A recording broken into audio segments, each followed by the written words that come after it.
Hey guys, Josh Peak here again. Now that we've ran our chainsaw, we're gonna go over some basic maintenance. Which is gonna include tensioning and changing a chain, as well as accessing to where our spark plugs and our air filter is. Now the nice thing is, with these steel chainsaws, 90% of what we need to accomplish, especially in the field, we're gonna have our tool with us.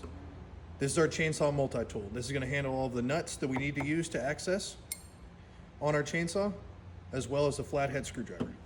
So for starters, we'll get access to where our spark plug and our air filter is. That's just gonna involve a couple of screws with our multi-tool. Now, we can see our air filter and our spark plug. We'll go ahead and unhook our spark plug. Now in the field, our multi-tool will work. If you are lucky enough to work in the fire station, we can also use a set of sockets. Just make sure you find the right size. Now the beautiful thing with spark plug sockets, unfortunately I didn't grab the right size on these, but we'll be able to handle it with our multi-tool. But if you're trying to figure out which one's your spark plug socket, they always have rubber grommets inside of there, make them easy to find. I unfortunately just didn't grab the right size, so we'll go ahead and use our multi-tool.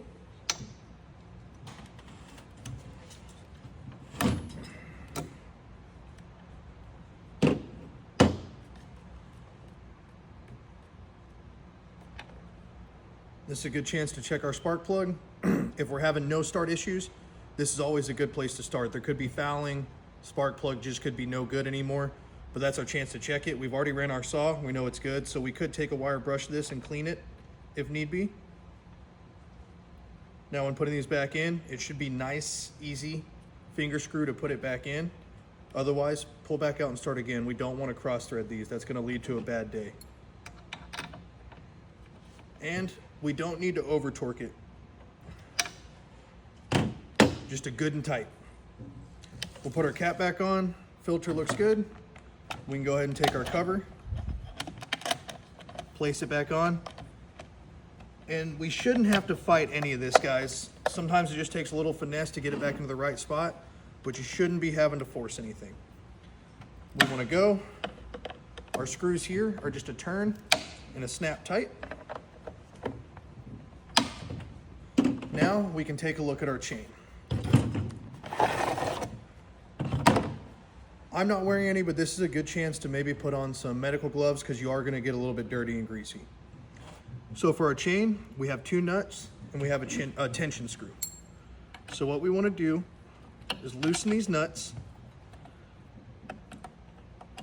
find that tension screw, and you can see we're going to release the tension on this bar and chain.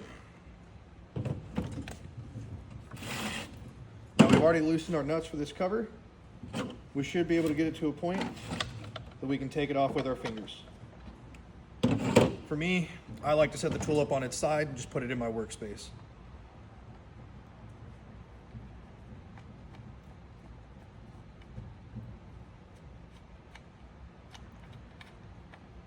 Now, as you'll see, as you work on these saws, they're designed very well to be worked on in the field. For example, our cover here, these screws are built in where we can't lose them. Now, we've got our tension off.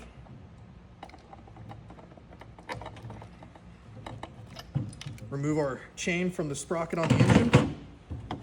And this is where we can see it broke it down into the motor. So this is our sprocket here. This is what's going to drive the chain.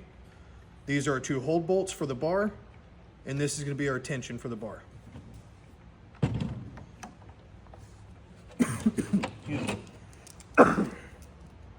Now on the bar itself, what's nice again with these steels is we can see right here, and you're going to see in photos as well, our bar has the dimensions on here for it and what size chain is needed.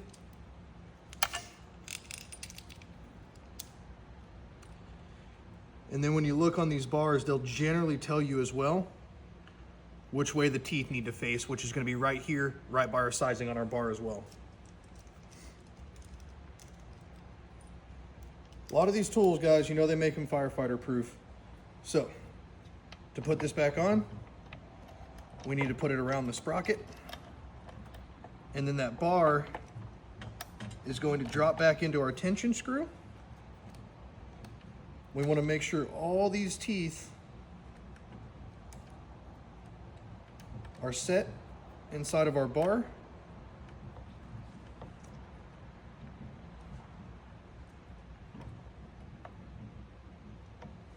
Make our life a little bit easier, we're going to release some more tension. Again, guys, you really shouldn't have to fight any of this. It may take a little finesse, but you shouldn't have to force anything.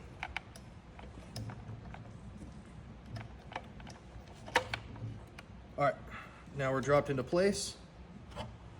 We'll take our cover back on.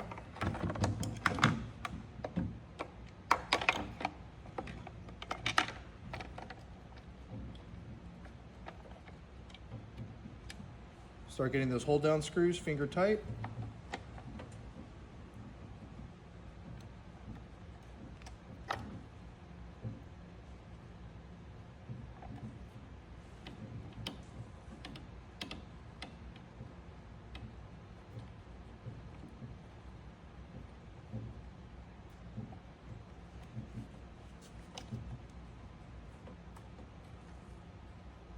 Can be a little trickier once your hands get oil and grease on them. But we just want those finger tight because we still need to set some tension on our chain. Otherwise, we'll just be fighting against ourselves. So here, not running, we're going to take the brake off. And we can slide, make sure we're moving on that sprocket. But we can see all that play that we have. So we're going to want to gradually work up our tension screw. Make sure that everything's right inside that line. So you can see, I still have free movement with the brake off. Now with our tension, this is too loose. Our teeth are coming up high enough where they could slip off and over the bar. And this is just going to be some quarter turns at a time.